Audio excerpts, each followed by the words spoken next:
నిమిషాల నుంచి గంట పాటు వెయిట్ చేసి, ఎందుకంటే ఈయన అక్కడికి ఇచ్చిన సమయానికి ఆ లోపల జేపీ నడ్డా గారు, అమిత్ షా గారు ఇంతో సమ్ ఇంపార్టెంట్ మీటింగ్ ఉందండి. ఆ మీటింగ్ సుమారు ఒక గంట సేపు నడిచిన తర్వాత ఈయన లోపలికి ప్రవేశపెట్టడం జరిగింది. సో దానికి పాపం న్యూస్ ఛానల్స్ వాళ్ళు గంటన్నర పాటు సుదీర్ఘ చర్చలు అన్నారని తెలియదు కదా, ఈయన పక్కన రూమ్ లో పడేశారని. సో వీళ్ళు అలా బయట రాసుకున్నారు. బట్ యాక్చువల్ సమావేశం అయితే 25 నిమిషాల పాటు జరిగింది. రేపు సడన్ గా ఉభయ సభల్లో భారతీయ జనతా పార్టీ విప్ జారీ చేసిందండి. అందులో ఏంటంటే ఒక ఇంపార్టెంట్ బిల్ ప్రవేశపెట్టడం జరుగుతుంది for approval. So everyone shall be present అని చెప్పి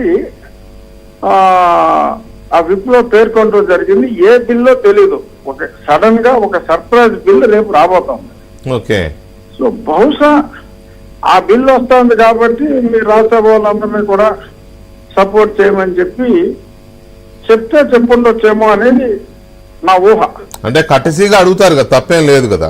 కట్టసీగా బిల్ వస్తుంది, ఈ సపోర్ట్ చేయని చెప్పి అడగపోయినా చేసేస్తారు, అది వేరే విషయం. కానీ అడగపోయినా అసలు మేము ఎప్పుడు అసలు అలా తానా అనక ముందే మేము ఎప్పుడు తందానా అనే బ్యాచ్ మా పార్టీ వాళ్ళు.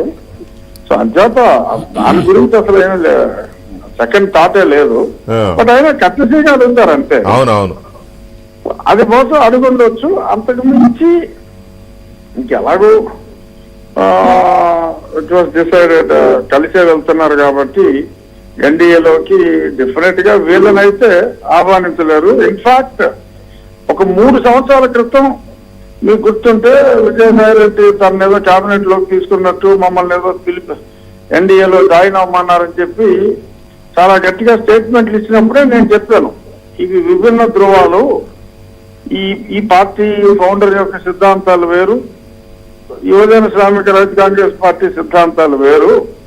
అంటే వేరే కలయికలు రాజకీయాలన్న తర్వాత ఏదో చిన్న చిన్న అడ్జస్ట్మెంట్లు ఉండొచ్చు, కానీ భావ సారూప్యత చాలా ఎక్కువగా ఉంది. జగన్మోహన్ రెడ్డి నేను ఎన్డీఏలో జాయిన్ అవుతాను అని అడిగిన మాట వాస్తవం 3 సంవత్సరాల క్రితం, వీళ్ళు తిరస్కరించిన మాట కూడా వాస్తవం. సో ఇప్పుడు మళ్ళీ తిరిగి మరి ఇతను అంత సిగ్గు విడిచి అడుగుంటాడా, గతంలోనే రిఫ్యూజ్ చేశారు కాబట్టి రాజకీయాలు అంటే లేకుండా అడిగితే అడిగి ఉండొచ్చు టెన్షన్ లో. అని మరి బయటకు వచ్చినప్పుడు మటుకు ముఖ్యమంత్రి గారి ముఖ చిత్రం బావాలా, ముఖ్యమంత్రి గారి ముఖ చిత్రం అయితే బావాలా. దాన్ని బట్టి ఎలా ఉందంటే మనం పర్సనల్ గా మాట్లాడుకున్నప్పుడు డిఫరెంట్ గా చెప్పుకుంటాం, డిఫరెంట్ గా చెప్పుకోవాలి. చిక్కటి చిరునవ్వులు అయితే లేవు. ఇంట్లో అప్పుడప్పుడు ఏదో చేస్తారంటారు కదా, టీవీలు బదులు కొడతారు, అలాంటి ముఖ చిత్రమే అనిపించింది. డెఫినెట్ గా it was not at all comfortable. కానీ ఎంత ప్రెషర్ లో ఉన్నా అపాయింట్మెంట్ ఇవ్వలేదు. ఎంత ప్రెషర్ లో ఉన్నా రాజు గారు, ఇవాళ యాక్సిడెంటల్ గా పివి నరసింహారావు గారికి భారతరత్న అనౌన్స్ అయింది కదా.